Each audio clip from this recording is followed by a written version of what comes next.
Welcome, everyone, to the Success Elevated podcast. As always, I'm your host, Hayden Lee, and I'm joined this week by one of, I don't want to embarrass him and call him my hero by any means, but a guy that I'm a big fan of, Casey Butler, founder of the Hushin YouTube channel, as well as an awesome husband and father. So thanks for coming on the podcast, Casey. We really appreciate it. Well, thanks for inviting me to do it, Hayden. I appreciate you reaching out, and I love seeing local guys doing something cool. Uh, I listen to all sorts of podcasts, and I've actually, since you reached out, watched a couple of yours, and you guys are doing a phenomenal job at it. So glad to be here. Well, I really appreciate it. For those of you that don't know, a lot of my free time is spent in the outdoors.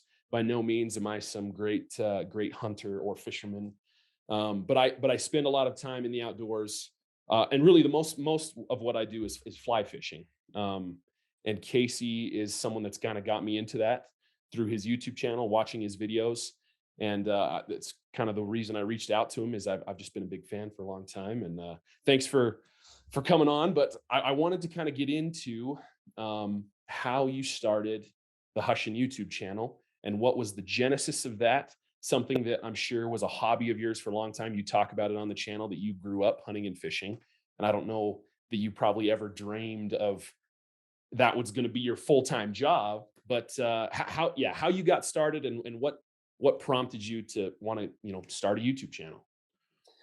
Well, yeah. So back in probably 2007, 2008, I got married a couple years out of high school, 2003. I think I shouldn't say I think I did get married in 2003. Love you, babe. She's not going to listen to this. We'll make sure that she doesn't You find this. will. Anyway, got married, had some kids, and I never, and this isn't great advice to put out there, but I'm going to put it out there. I never envisioned myself going to college after high school. Okay. I always envisioned myself. So when I was in high school, I pursued a snowboarding career, to be honest. Cool. I was trying to get sponsored and go live that life of just, riding the mountains and doing what I was passionate about and getting paid to do it. Well, that never transpired because I fell in love with my beautiful wife, and we got married and had some kids. And the reason I said that about not going to college is I understood, I guess, at a younger age that I was really good at just like working hard, whatever the job might be. My first job was a newspaper route here in Pocatello, and did that. That's actually the only job I've ever been fired from. So maybe I didn't do that as well as I'm remembering. But Was it a then I, newspaper? Was it for the Idaho State Journal? Is that what it it was? was it was for the Idaho State Journal.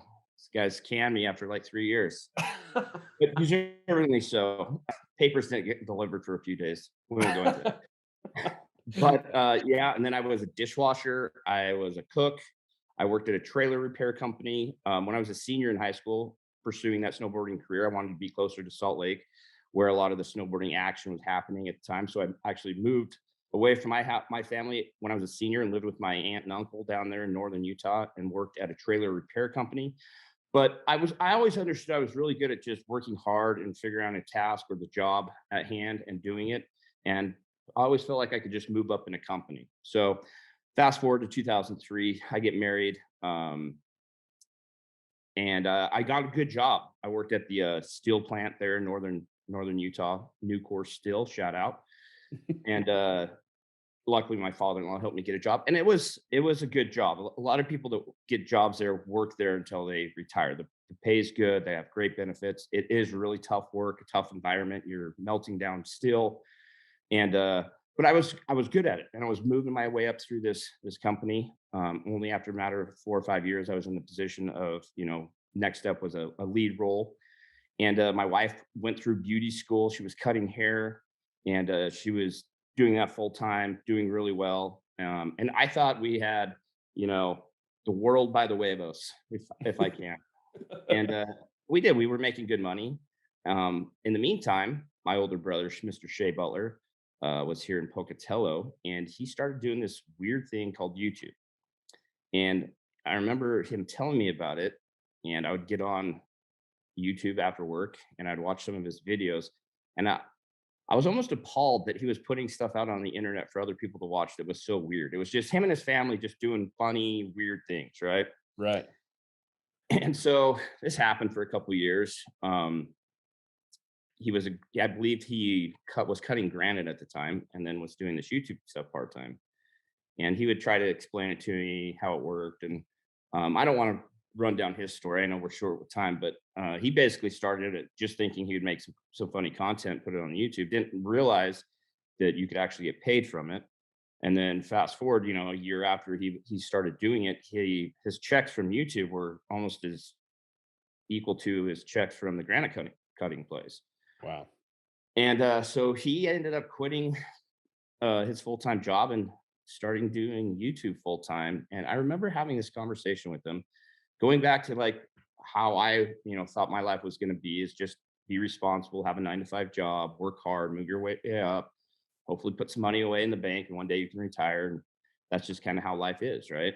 And Right. that's kind of how a lot of us grew up, and that was ingrained in us. If it was going to college, same thing. You go to college, get a degree, go get a job, and work that 9 to 5 and do what you're supposed to do. But at one point, I remember sitting my brother down or having a phone call with him and just being like, "Hey, dude, you're like married, you have a couple kids. I think he had 2 kids at the time. Um, like, you got to be responsible and you got to have a full time job." And he was just like, "Why? Why can't I do what I'm passionate about? Why can't I do what I want to do if I'm making money and I'm supporting my family?" And so I guess I had a hard time with that. Um, and maybe it was just out of jealousy because really looking back now, I was like, man, he's doing exactly what I would want to do. If it was this snowboarding thing, or if it's this other thing that I'm passionate about, the outdoors. And I remember me and my wife had a conversation back then, and she's like, if you could do anything, what would it be? And I would love to do something in the hunting industry because, growing up, I was very passionate about snowboarding, and I was very passionate about, hunting and fishing. And so I started looking into it a little bit, and a TV show is always the thing I always wanted to have, right, on the Outdoor Network.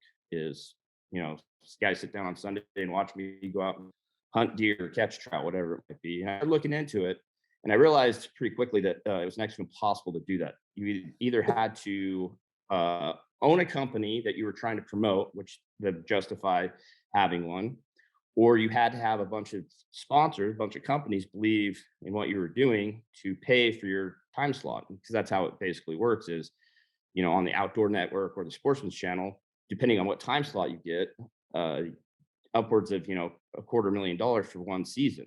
And I Right. didn't have $250,000 at the time.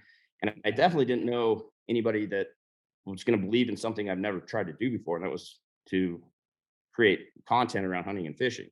Right.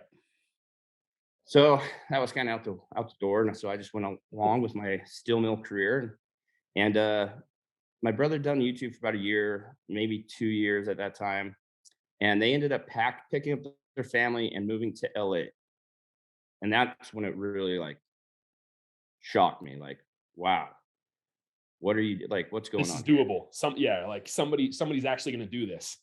Yeah, and I remember they were down there, and we were staying in contact with them, and obviously he's my brother, but he flew back one time when we were living in northern Utah, so he came to stay the night, and we had a long conversation one night, and he proposed that same question my wife did, and he said, "If you could do anything at all," and this was after I'd already researched, hunting shows and doing that, and figuring out that that just wasn't going to be, for me.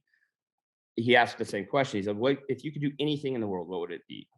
And I'd done excavation before, and I liked running equipment. So I was like, I would start a landscape business. And he's like, "No, dude, honestly, like anything, like nothing's out the window. If you could do anything, what would you do?"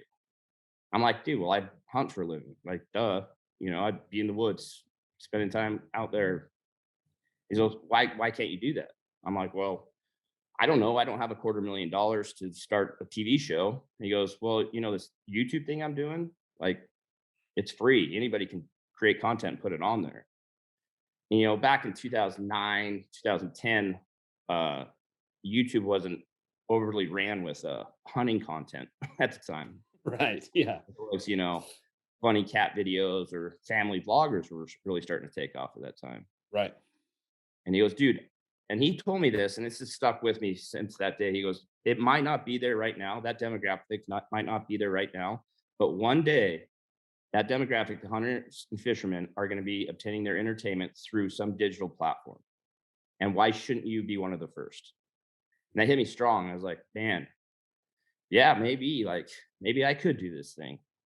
So long story short, I ended up starting a family vlog channel very similar to his, with me and my wife and our 2 kids.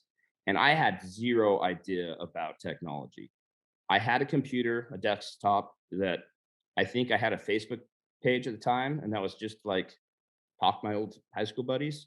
Right. And my brother had started me a YouTube channel, um, just so I could literally go and talk crap to him on his videos. So he signed me up for this YouTube thing. Anyway, I was like, well, maybe, you know. Um, and so actually to take a step back, I've told this story 100 times, and every time dates get confusing. So No, you're apologies. good. But so they had moved to LA for a year, moved back for about a year, and they were getting ready to move to LA again. And so like his last weekend here in Pocatello, um, we were still in Utah, but we went and rented a cabin up in Island Park to kind of like send him off, hang out one last time. And one day we were just driving around, just going and hitting some fishing spots that I knew. And we were driving my truck. It goes, here, vlog on my channel. Like when you're on it, people love you. Like they think you're funny. So just vlog. And so I just grabbed his camera and started vlogging. And I just literally at that point just made a decision that I was going to start my channel up. So I was just literally talking to his audience, like, hey guys, start my channel up. Come watch me. I'm way funnier than Shay.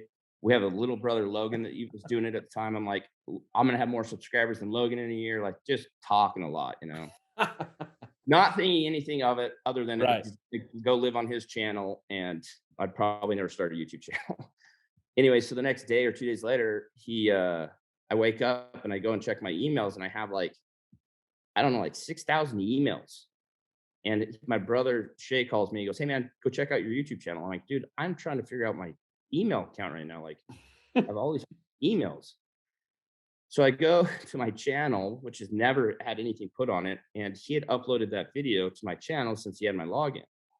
And I was like, "What are you doing, man? Like, I'm not ready for this." Anyway, those 6,000 emails, I for whatever reason had it every time someone subscribed to my channel, it would go and send me an email.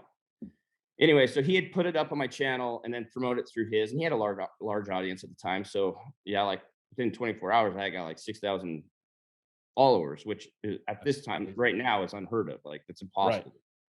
Back then, you know, it wasn't so diluted or whatever you might want to call it. But anyway, so then I became a YouTuber, I guess. And so plan was just to do it, you know, when I had time, still work my full-time job. Um, I would literally pay my little brother who was in Pocatello to drive down to Tremonton every like once a week and edit my videos for me and then upload my videos to YouTube because I had no idea how to do it. Right. So then the 4th of July comes along. Is this story getting too long? You want me to jump into like Stop it. Stop it. wrap No, that? this is great. This is awesome. Every time I tell a story, I'm like, man, it's so long winded. A slight pause. Now you pay Logan. It's like it's come full circle. You pay Logan to edit your videos anyways. Like it just has come full circle. So anyways, Exactly. sorry, keep going. So 4th of July comes around. My Shay's in LA with his family. They convince us to come down for the 4th of July. We go and hang out with them. And the whole reason of him moving to LA was he was going to come together with like 4 or 5 other big creators at the time on YouTube and start this production company, a YouTube production company, where they're going to help other YouTubers with, you know, their videos. They're going to all help, you know, share each other's audiences and hopefully build each other up. And so we'd flown down there, and one night we had met with some of the other founders of the company that had started, and they were talking to my wife. And my wife really wanted to do YouTube way before I ever did. She was cutting hair, but she saw there were some hair tutorials on YouTube, and she's like, "I could do this. I want to do this." I'm like, "You should." Anyway, so we fly down there. They, she's talking with one of the other founders, and one of the founders proposed to my wife that they wanted to start like this mom's channel, like this channel with just all moms on it, because YouTube is really looking to get more moms to the YouTube space. And so they wanted to start this whole not channel based around moms. And she talked to them, and my brother's like, "You guys should move to LA." I'm like, No this, way. this Idaho boy ain't going to LA. I Really, feel that in my soul. But anyways, go it's ahead. really pretty down here. I love the taco trucks. I love the beach, but yeah. And I didn't think there was any way. And so we flew home, And my wife and I had it gone in one ear and out the other when my brother told me that. And my wife, we got home. She's like, "Well, what do you think?" I'm like, "About what?" She's like, "Moving to LA." I'm like, "Babe, like we have responsibilities. We just built a house. I had this full time job. She was cutting hair full time." I'm like, "We can't walk away from all this." And in the matter of 2 weeks, her and my brother convinced me that that's what we should do. And I will say this, and I stand by this. I don't feel like I hate the word self-made. I hate that because there's always somebody there that had done it before you or had showed you the way or convinced you to do that. And I chalk that up to my brother Shay and my wife Kaylee, and especially my wife Kaylee because she had these same responsibilities with me. And in a matter of 2 weeks, she convinced me that I needed to put my 2 weeks notice in, and we needed to pack up a moving truck and move to LA. And a couple of things I told her before we did it, I said, number one, I don't want to sell the house because if we fail at this thing in LA, I want to be able to come home and, get another job. But just my house, for whatever reason, just felt like it was comfort to me. Like that was a normal thing, right? And if we do this, I'm going to figure out a way to start a hunting channel. Even though we're moving to LA, which is going to be tougher now, I'm going to Right. figure out a way to start a hunting channel. So we moved to LA. Everything's new, everything's crazy, shooting YouTube videos all the time. Kaylee starts the mom. They end up calling the channel the Mom's View. It's her, my sister-in-law, and a couple other moms start this channel. They're doing really well. And we moved down there 1st of August, and somehow I convinced my wife, September, I'm gonna fly home and go and film like 4 or 5 hunts for this channel that I hadn't even started yet. So I fly home to the house that we in Tremont, and I knew my uncle had a really good elk tag in Utah. I had just knew about some guys that had some tags. I was like, I'm just gonna go film them. Right. And luckily, I got a hold of a guy that was uh, probably the only other guy at the time that was doing hunting stuff on YouTube. I reached out to him, and he kind of lined me out on what equipment I might need: cameras, mics, whatever. So I fly home and go out and film 4 or 5 hunts, and fly back to LA a month later, and I have all this content, and I'm like, all right, now I need to start a channel. Anyway, um, the day before we ended up leaving our house in Utah to move to LA, my neighbor who I'd never met before, and we had only lived there maybe a year. And he's not my neighbor, he lived in the neighborhood. He literally, like hours before we were leaving to LA, trucks loaded, just getting everything ready. This guy comes and knocks on my door and introduces himself and he's like, "Hey, I understand, you're gonna start this hunting channel." I'm like, yeah, like I literally just talked to my wife about it. And he was like, "Hey, I've had this idea of starting like this daily blog. Like he was gonna do a blog about hunting and fishing every day." And I was like, "Cool, yeah, we're trying to get LA anyway." So I met him, got his number, left, and kept in touch with this guy. And his idea was this blog called the Daily Hush, which was to hunt and fish. Where that's where hush comes from, is hunt and fish, hush. Right. And so he had the idea of doing that and like selling shirts. He had like a catalog of shirts that he had designed that he wanted to take to market. And his idea was always to go to like a big box store. Anyway, so like I had all this content and I didn't have a name for the channel. And so talking to Chris, I'm like, "Hey man, I love the name Hush. It's really cool. Um, Maybe I could do something like, Hushin with me." And so at the time when I started my channel, we didn't want to get our last names out there because we thought people would like, do whatever. And so our Stalk channel, you or something. yeah, Yeah. stalk you. I don't know. So Shay, my brother's channel was Shay Carl, his middle name, and mine was Casey Levere. And so I was like, what if we did Hushin with Levere? Because I kind of made an audience at the time, and so I thought like it would help bring people there if it was a familiar name. Anyway, we decided that Hushin with Levere was going to be the name of the channel. And the whole purpose was like, I can help promote your t-shirts because he was getting closer to launching t-shirts. Right. Anyway, so I launched a channel in November of 2011. And, I think I had 5 hunts that I filmed and edited and put up. And they're the worst hunting videos that have ever existed. Stop it. Oh, yeah. You haven't watched them, Hayden. It was definitely, I fell victim to growing up watching the Outdoor Network Right, and, seeing exactly how they did it, and because almost every channel or almost every show was the same, a lot of cool action with a lot of, like, voiceover and interviews type stuff, and so that's right. kinda how I tried to do But mine. that's all you knew. You didn't know anything else. That's what we all I thought, that's a hunting show. That's what you have to do. Yep, that's all that was out there, and, Yeah. so I put them out, and they did pretty well, like, they got some views, I got some followers on the channel, I promoted the heck out of it because I was just so, like, excited about it, like, "Hey, I'm finally doing this," I'm going back to these conversations I had earlier and even going back to high school and wanting to, snowboard for a living because I was so passionate about it. I was really proud of that I had some hunting content on the internet and people were watching them.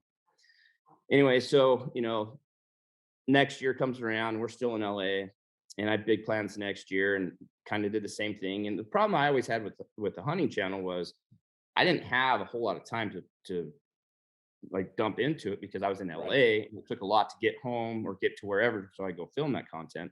Plus, I was still running the family channel. The family channel was paying the bills along with my wife's channel. It was paying the bills. The hunting channel was just, really a side gig at the time. Right.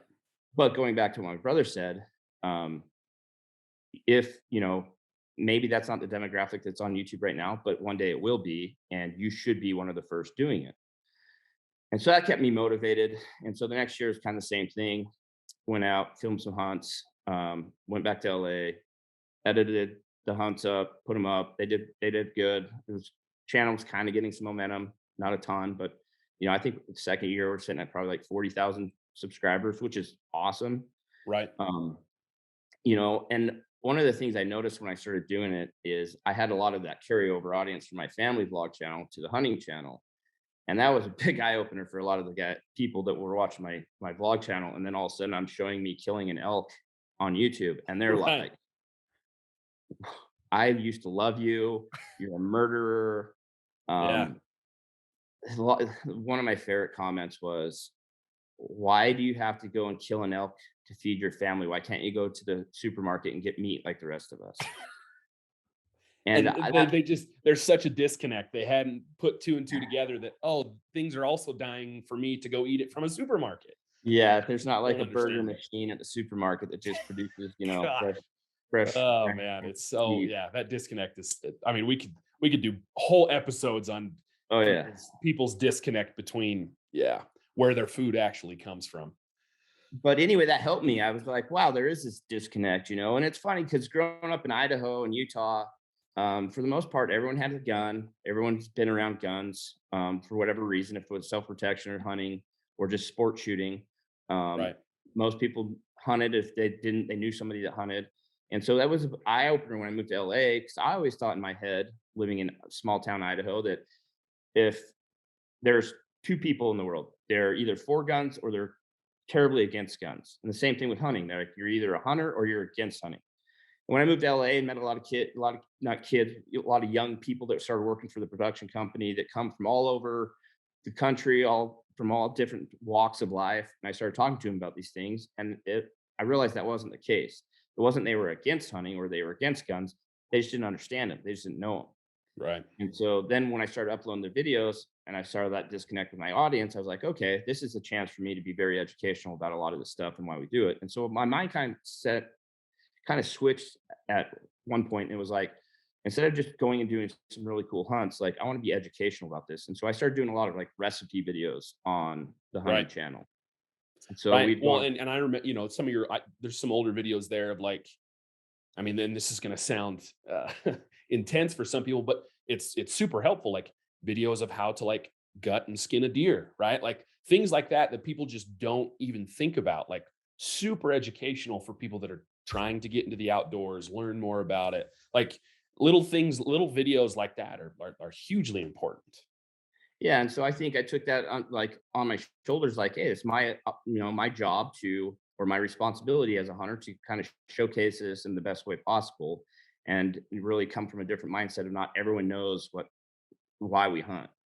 And so it kind of changed up how I ran the channel. I was starting to do a lot more stuff, in LA with recipe stuff. So I was be able to Right. become a little more consistent with the videos. my second year doing it is just because I was doing a lot more stuff at home. I didn't have to be in the woods to film a video for Hushin. And so I started running down that path, and it really helped. It helped a lot of people understand why I do it. But it also gave me a new passion of, man, maybe if I show this in the right way, like I can actually inspire somebody that's never hunted or didn't have a dad that hunted or uncle that hunted to maybe one day like get into the woods and be part of this great thing.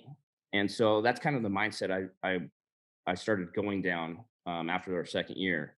And still doing the Casey Levere stuff. My wife was doing really well. She had her own channel. She was doing the mom's view. She was crushing it. Yeah. And so year 3 comes along, and I wanted to step my game up, right? I started getting into a little more of the cinematography stuff. Started like, watching videos about actually how to run a camera instead of just, start, stop. Yeah. So that third year, I had some high hopes of, just filming it with a little bit of more, cinematography feel to it.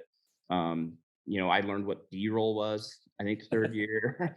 Yeah. And also my little brother Logie, who was, the guy that had originally helped me like edit some of my first videos and upload them. He just had graduated high school, and he was running his own channel at the time, kind of like his channel was more like in the day or in the life of a high schooler, right? Right.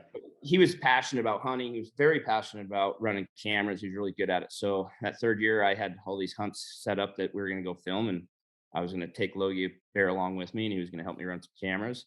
And he did a phenomenal job. And so year 3, well, let's take one more step back.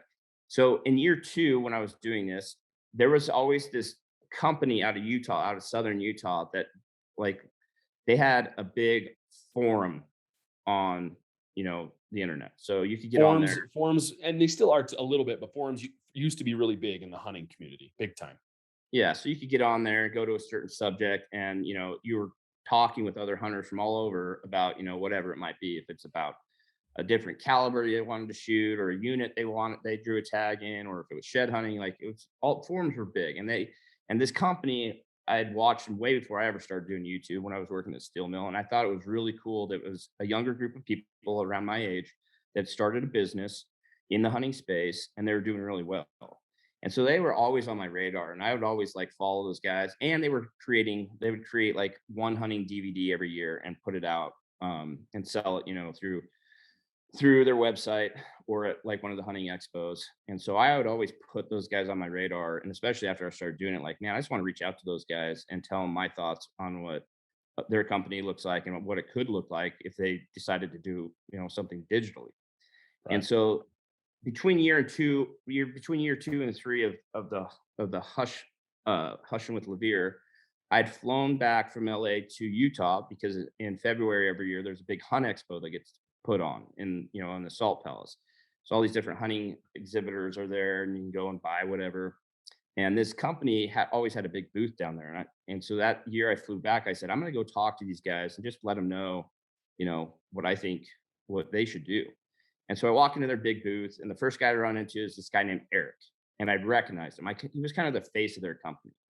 So I run into this guy named Eric, and I'm like, "Hey, man," introduce myself, and I think I just told him, I go, "Hey, I do hunting stuff on YouTube." And immediately I saw it in his eyes, and he stopped me and he goes, "Dude, I want to talk to you because I'm telling my partners we need to do this. Like DVDs are dying." I think they were like had started a magazine at the time. He goes, "Magazines are dying." He goes, "I just want to do something digital." And I'm like, "Hey, I'm an open book." And I always felt this way that because at that time there wasn't a lot of hunting content on YouTube. So my approach to anybody that wanted to do it, or anybody that I saw that I thought could do it, I wanted to be an open book and just tell them about it, because I thought more people that were creating content on this platform would be good for everyone trying to do it and bring more eyeballs. 100%. Yep. And so I told him that. I go, "Hey, man, reach out anytime. I would love to help you guys out. I think you guys have a ton of content that you could repurpose onto YouTube that's obviously never been there, your DVDs, all this other stuff." And he was all in. And so then year 3 comes along, and I had drawn this tag in New Mexico, and met this guy on one of the forums that lived down there that kind of knew the unit. and I convinced him to come and show me around the unit in the summer. And so I flew down there. He picked me up. Never met this guy before. Literally just knew him through some DMs on this forum. Picked me up, took me down. We hung out for 3 days. He kind of showed me the unit, and uh, and then my hunt came around in September, and he came and helped me. And so we filmed it.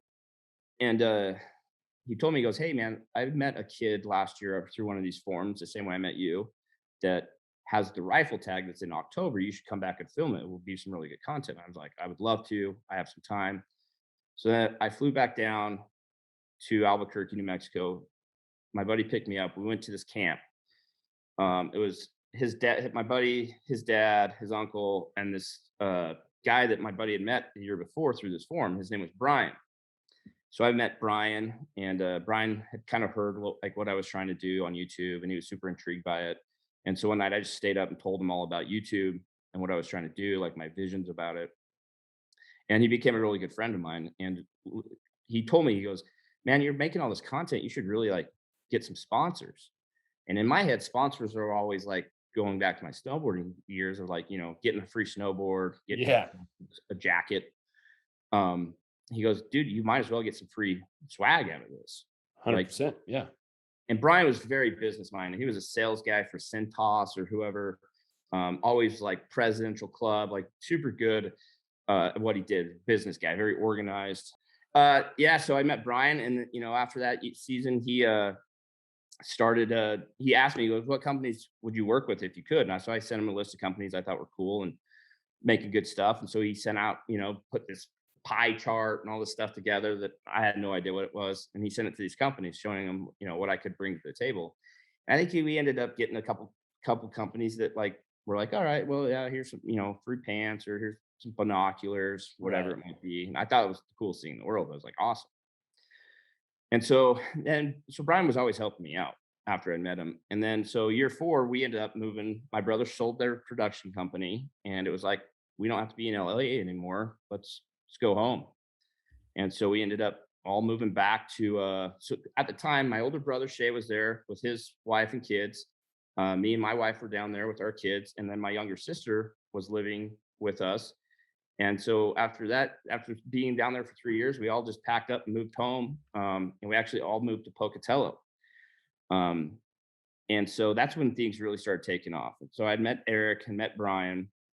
And that year, a lot of things happened that were good for the business. And I've always said, especially now running businesses, I always say, like, I bring people on to work for me or work for the business that either A, know way more about a certain thing that we're trying to do than I do, or B, take something off our plate that so we could focus on what we're really good at and what we're really passionate about. I'm really passionate about creating the content. 100%. I'm really passionate about the vision of Hush moving forward, about how can we showcase this in a better way that maybe more people will watch, or the people that watch will enjoy more. That's what I've always been passionate about. I'm not passionate about the business side of it. I'm not good at that stuff. So we moved home in August of 2014, and Eric was with this other company, and he called me one day, and he's like, "Hey man, just so you know, these guys like just let me go." And I'm like, "You're one of the founders." Anyway, it was a bad situation for him. They basically kicked him out of his company, which he was equal parts with. Um, and he just didn't know where to go. And so he ended up going back and working at a gym. He had been running this company for 4 or 5 years. And so he's working at a gym. And we decided we were going to do this movie premiere in February. So going back to the expo that happens every year, Yep. he had this really famous bull that he killed, and he had all the content and never done anything with it. They were going to put it on the DVD, and then he got kicked out of the business. So he's like, "Well, what should I do with it?" And I had some really good content of an elk hunt had done that fall that actually Eric came out and filmed for me. And so he called me up one night. It was like December. He goes, "Hey man, I know you got that elk hunt that you haven't done anything with. I've got the fire bull hunt, which I haven't done anything with. Like," he goes, "What if we rented a movie theater out in Salt Lake the night before the big expo kicks off, and we premiere our 2 videos, and we sell, hopefully sell, 100 seats to it. People come out and watch it. Um, and well, let's make it a fun night. And I'm like, I love it. Let's do it. So we started working towards that, started cutting these videos up. And it was getting pretty close to the expo. I was down in Salt Lake working on Eric's video with him. And Brian was in Oregon when I had met him. And that the previous year, his wife got she got promoted in her job and had to go to Salt Lake. So Eric was in Salt Lake, Brian was in Salt Lake, I was in Pocatello. And we still weren't working together or anything. Brian was helping me with, some of the behind the scenes stuff with the business. Um, Eric had just been let go. And so one night we go to dinner, the three of us, and we're sitting there. And me and Eric had talked, like, how can we help each other out? Like, you know, Right. I I was always like, you should start a YouTube channel. I'll help promote it. We can like collaborate, because that was a big thing back in the day. If you have a small audience, I have a small audience. Let's bring them together and push mine to you, and you push yours to mine, and grow it. So we went to dinner one night and we sit down, we're trying to figure this out. And Brian finally goes, listen, guys, this is really easy. He goes, Eric, you have what Casey needs, and Eric has what you need. And basically, I had the channel, I had the platform, and Eric had the time to go and create content consistently. And as soon as he said that, me and Eric looked at each other and we're like, yeah, this is a no brainer. Like, why didn't we think about this? So, anyway, so we went and had the movie premiere, which, was awesome. We ended up selling out 2 theaters. So I think we sold a total of 400 seats. Um, we did this big raffle where we got some of the companies that, were sending me free stuff to send us free stuff that we raffled off. We ended up raising a bunch of money. And I kind of felt, after that night, I think we had raised like, I don't know, $6,000 maybe. And I kind of felt guilty about it. And I was talking to Eric about it. I'm like, man, like, what do we do with this money? He goes, yeah. He goes, well, we, put it in the bank. We use it to, create merchandise or whatever. Well, we decided we had just met this guy that was the owner of Wishes for Warriors.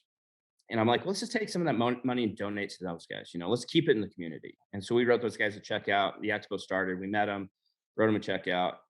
And when we did that, me and Eric were like, man, that was like the best feeling in the world, like giving back. Yeah. Right.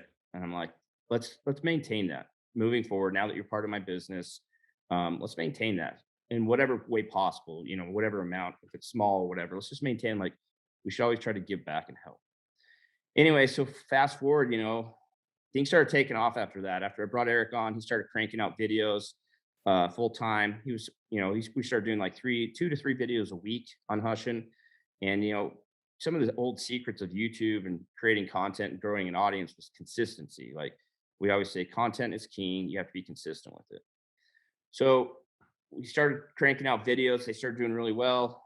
Fast forward a couple of years, uh, the business is doing well. We ended up bringing Brian on as a founder, or equal parts to all of us. We ended up deciding that let's all be equal parts in this thing. It's funny because it went really fast from just a hobby to an actual business. Right. 100%. And, it had to, obviously, with just the growth that we were experiencing and just the vision that we saw with what we could hopefully create with it. So we brought Brian on full time. He was able to quit his job, I believe, in 2018, 2019.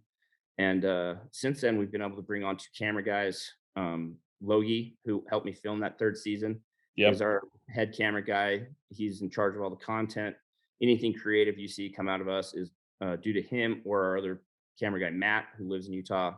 And those guys crush it. They do a phenomenal job. And so really, it's just a business of 5 of us. And that's kind of where we're at right now. It's awesome. Whole business. That's really, really cool.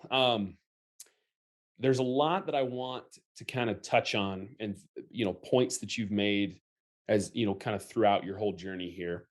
Um, the big one initially that I think of, and I wanted to ask you a little bit more about. I'm fascinated with small business owners, because generally their stories are very similar to you. They have a very consistent, good paying job. The first episode that we did was with a good friend of mine named Kenyon Martin. And you're probably familiar with it too, here in Pocatello, but in Blackfoot, where I live, Southeast Idaho, there is a large government facility that I don't want to call it the majority, but a huge portion of the population works at. It's called the INL. and Mm. it's a great job. It pays really well, similar to your steel job, your steel mill job. The pay's great. There's great benefits. That the retirement's awesome, and it's just a great long term plan for your family. And he decided to make this leap to start his own small business, and now runs a successful cleaning and restoration company. Um, what what was it for you that was there a certain point that you felt like, hey, I can actually do this? Let's go full bore into your family vlog, as well as Hushin. But like, was there a point that you remember? Was there a thought that came to your mind? What was it that helped kind of push you over that edge and make that leap? Yeah, it's a culmination of, I think, a few different things.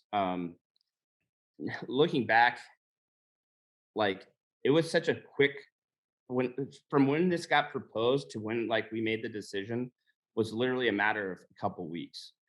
And Crazy. so I feel like maybe I didn't have enough time to process it all and make, you know, now looking back, the wrong decision.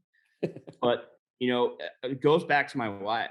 I remember thinking that if she was, because you got to understand that she was raised with her dad working at the steel mill, being able to provide for her family everything they needed, having a great life growing up. And then I go into that same job, and she understood that job would provide for our family, give us everything we needed. Um, and so when she like brought that to my attention, like, you want me to quit this job that it's very hard to get a job, or it used to be anyway, at the steel mill, because it was such a good paying job. Like, people didn't get a job there, work there for a few years and quit. They Right. got a job there, they worked there until they retired, and they retired with, a nice retirement fund. And so when I think it was a lot of that when she came to me, and she had whatever you might want to call it, had the I don't know. I just remember the last conversation I had with her before I was like, all right, I'm gonna go talk to my boss tomorrow and put in my 2 weeks. She told me, she goes, you know, we could just stay and do what we're doing. But here's the problem. We both have really good jobs. We both work hard. We both make a good living, but we're never home together. We're never with our kids, as much as we wanted to be. And and she said, what happens if we fail? Like, you can come back and get another job somewhere. Maybe it's not at the steel mill. It might be somewhere else, but we can always come back and do this. This might be our only chance to go and try this thing. And so it was just, honestly, it was my wife. And I'll say that it was my wife, and my brother, that just got me to a point where I'm just like, if these two believe in it and they believe that we can do it, let's just try it. Let's And do so it. it's not like that one moment, but it's just believing in my wife enough that she saw the vision of what we could do. Yeah, that's really, really cool. Having that support system. Kenyon, again, to go back to that episode, he said the same thing, like having a support system of like, we can always go get a job back at the steel mill, or back at the government site. Like, we can always go do that. Like, let's try something. Let's take a risk. Let's take a leap here and see if what we can accomplish. Yeah. Um, you've made some huge leaps in growth, even since we talked just before we started recording. um Even since I started watching you, which would have been late 2015. It made some huge leaps in growth, seemingly in an industry that it would be hard to make growth on YouTube. Hunting and fishing, and I'm sure people have noticed this on YouTube. Hunting and fishing, a lot of times that content can get downvoted, can get videos removed, can get copyright, or not copyright strikes, but can get strikes for whatever reason, because people don't like the content. They don't like seeing where meat comes from or food comes from. And what are some things, as the internet has changed and as YouTube has changed, what have you guys done to help kind of maybe mitigate some of those issues and grow despite some of those problems? I wish I could tell you that we've done a lot of things to mitigate that, but because that's where we're at right now. Is Right. YouTube has been such a phenomenal platform for us, because I've always said I love the idea of YouTube because it gives anybody a voice. Like, anybody that wants to try to create something, it's not like a TV show where you have to have $250,000 for a time slot. If you're 100%. passionate about a certain thing, a certain subject, a certain topic, you can create content around that, and I guarantee you there's people out in the world that will watch it. And so I've always loved YouTube, but we've got to a point where, and for whatever reason, a lot of our stuff doesn't get put into the algorithm anymore because of those things you brought up. Like it's very touchy with showing a firearm. Those how-to videos that were so important to us back in the day, where I realized that, like, man, you really use this for an educational thing, has been taken away because you can't show you quartering up an elk or cutting a steak off the bone. Right. So that's kind of where we're at right now. And the future, hopefully we never have to leave YouTube. That's always been what I've said. I've always wanted to have my content out there for anybody to view that comes across it or that follows us.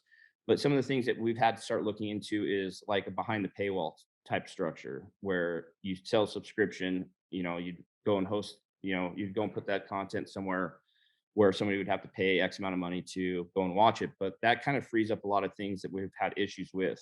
And that's, we'd be able to get back to showing our content how we want to show our content. And we've actually done some polls through like the YouTube community tab and through our Instagram and stuff, asking our audience, like, hey, if it ever gets to this point, is this something that you guys would be willing to do? And it's overwhelming responses. Majority of people that watch our stuff would love to do that, because not only are we able to show our content the way we want to show our content, you're not getting ads served to you, which is a big deal for a lot of people, Right. um, things like that.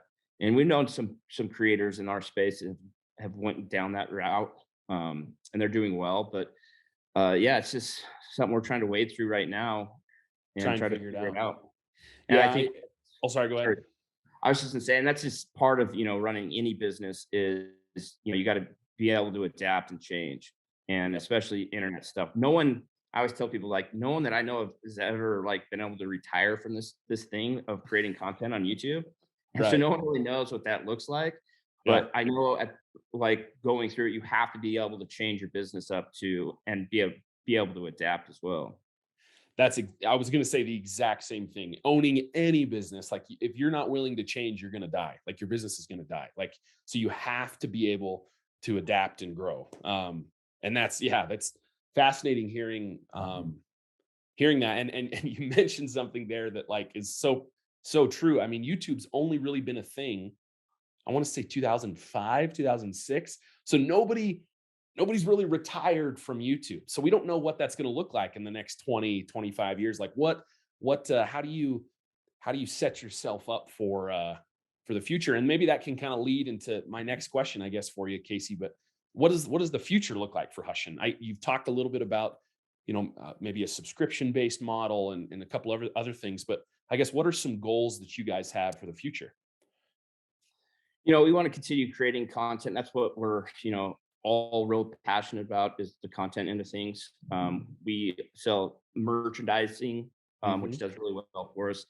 And people absolutely love it. They get excited when we drop new, designs or whatever. And so that business is going really well as well. Um, but really, like, to go back to those three pillars we talked about, and that time where we gave some money to the Wishes for Warriors guys is one Yeah. of our pillars. And so our three pillars read like this: like, give back to community. Like, anyway, if it's our local community, if it's a boys home that we've helped out in the past, if it's children's hospital, anything that we can do to just give back to our local community, is what we're trying to do. Our second pillar is just new hunter and angler acquisition. So going back to the second year I did this, I had this thought of, man, maybe if we do a really good job of it, we can actually inspire new people to get out and maybe not even hunt, but get out and fish or get out and hike, get out and enjoy our public lands. And so that's been a big thing. And then conservation as well. And that's, through habitat projects or just uh, public access, whatever that might be. Um, and I've always said, if we are hitting those three pillars, then we're doing what we're supposed to be doing and we're doing our jobs correctly. But moving forward, we just started our own, see this thing here, Yeah, that's sweet. 100 bucks habitat project. So that's always been something we wanted to do, was create our own habitat initiative. And so this last year, with our good buddies at First Light, who is a camo company out of Ketchum, Idaho, shout out local boys. Oh Anyway, yeah. Oh with yeah. with their help, we were able to go and plant 10,000 sagebrush seedlings in a super um, necessary wintering ground for deer over in central Idaho. And when we did that, we got a grant from the state of Idaho. We applied for a state grant from uh, BLM, and we were awarded $8,500, which allowed us to purchase 10,000 seedlings. And then we had the idea of we want this thing to be obviously an annual thing that we grow it every year and be self-sustained.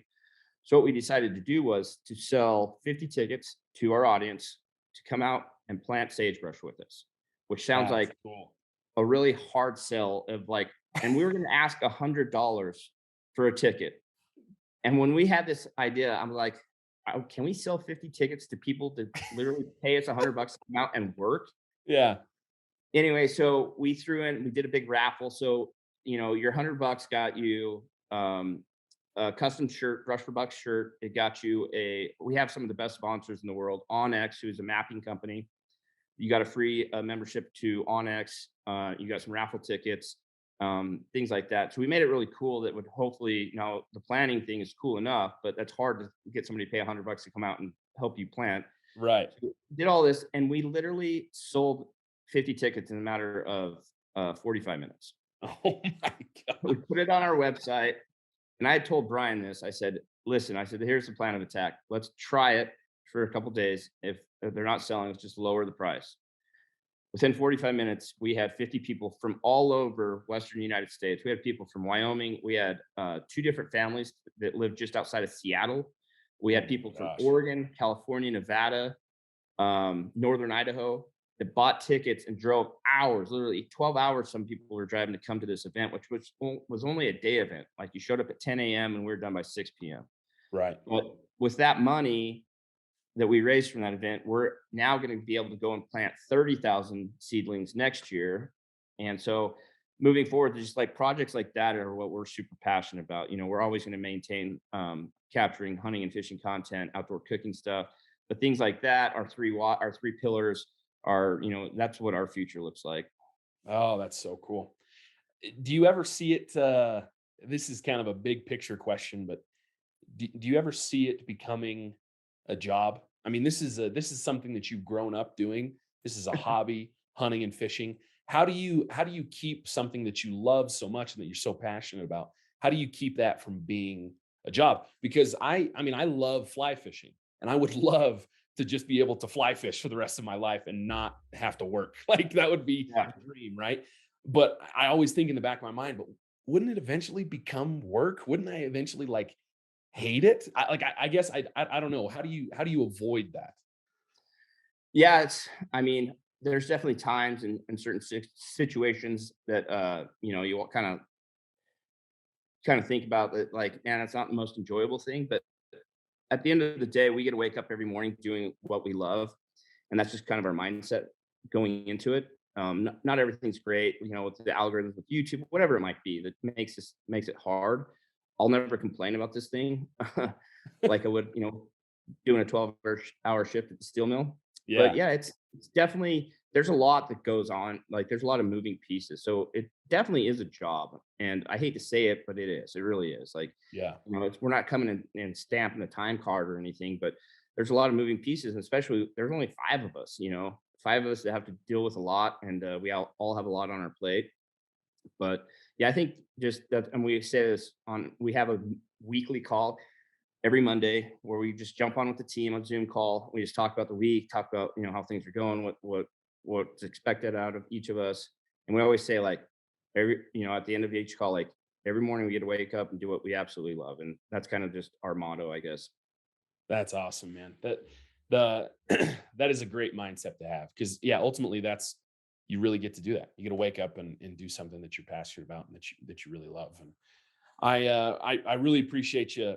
The things that you've hit on today are I think are super important for not only individuals that are maybe looking to start a business, but I think people that are looking to maybe just better themselves in their own jobs. I think there's some cool things there that you've really hit on, and I want to kind of close up. I've stolen a lot of your time today, but I want to kind of close up with three questions that I ask every podcast guest that comes on. First big question, and it's not really that big of a question, but first question. I know there is a Hush Life podcast, so you can plug your own podcast here if you'd like. But what's a book or podcast that you're listening to right now?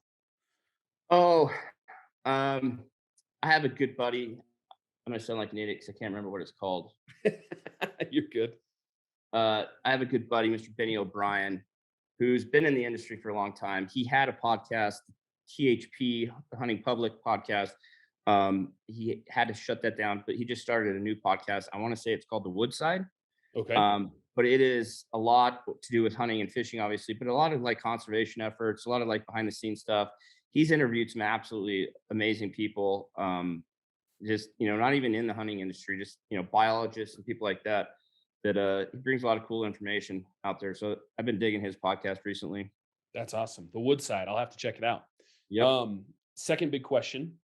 Uh, what do you do? Because I know, even just within the last week or two, you travel a lot. You're busy. Doing filming content for the channel. How do you relax or recharge at the end of a long trip or the end of a long day? For me, it's being with my family. To be honest with you, one of the things growing up, I had a mom and dad that both had to work. They worked full time jobs, and nothing against them. Like it just was the plat. It was a landscape back then. A lot of families had multiple people working. Mom and dad worked, and I remember a couple of my buddies, their mom didn't have to work, and so I thought it was cool when they came home, their mom was there. And so one of the things I've always said, especially starting to do this, is I'm gone a lot on trips, but when I'm home, like I want to be dad. I want to take my kids to school. I want to pick my kids up. I want to coach their sporting events. Coach my boys' lacrosse team. Like I want to be dad when I'm home. And so when I get home from a long trip, just being with those guys, being able to do those things are really what recharge my batteries. And I'll be gone for 10 days, and I will get sick of being gone. Like I'll be tired of being in the woods just because I want to get home and see my family. And so honestly, like it sounds like a cliche answer, but it's the truth. Like when I'm with my kids and my wife, like that's all I really need. Oh, that's awesome. It's not cliche, but it is said a lot because it is so important. Family can really be a way to yeah, like you said, recharge your batteries and get ready for the next day or the next trip, whatever it might be. Yep. Um, Last question, Casey. You've been doing this for a while now. You've been YouTubing and vlogging and creating content for a decade. If you could rewind it all and tell younger Casey one thing, what would it be? Like tell me one. So I started in 2011, 2010-ish. Buy Bitcoin, sell it when it hits $60,000. And sell it about a year ago, right? Yeah. Millionaire. I'm good. Yeah. No. Yeah. Honestly, I don't know if there's one specific thing that I would have changed in the last 10, 11 years, especially with the Hush channel. We grew Hush very most organic, toughest way possible. We were always wanted to, that organic word. Like we were again, so we started working with this marketing agent about 4 years ago. And we saw, a reason to do that. Like we're really good at marketing ourselves, but they're really good at marketing themselves, like through Facebook ads or whatever it might be that we didn't understand. Right. And when we started working with those guys, they had a hard time with us because, what they wanted to do was like email blast. Yeah. Nope, not doing that, guys. SMS text. Nope, not doing that, guys. Like all these things this marketing agent knew what works. We were so against just because we wanted to keep it so natural, right? Right. And so, but it's been good. Like we've grown at a really good pace. So I don't think there's anything I would say to change, like I would have done differently. I think we've grown at the right pace. We're at the right spot where we need to be right now. And we're all happy with that. We haven't outgrown ourselves, and we're just kind of growing, as fast as we need to, really. That's awesome. If I could rewind and tell younger Casey one thing, 2011, I'd have been in high school, my junior year of high school. But if I could rewind and tell younger Casey one thing, I would say, keep doing what you're doing because someday there are going to be a lot of kids like me that are going to get into hunting and fishing because of you and Eric and BMAC. And I'm super happy that you were able to come on the podcast. Super grateful for what you guys do, not only for education and conservation, but just really the awareness of what hunting and fishing is and the importance of it. And I think your story's really cool and really applicable to not only the hunting and fishing community, but to small business owners everywhere. And I really appreciate it. Thanks for coming on. No, dude, thanks for having me, Hayden. I've had a good time. Awesome. Appreciate what you're doing as well, man. Yeah, thank you. I really appreciate it. We'll talk to you later. This has been Success Elevated, making you a little bit better one show at a time. Thanks for joining us. Subscribe on any major podcast platform or check out our website at successonpoint.com.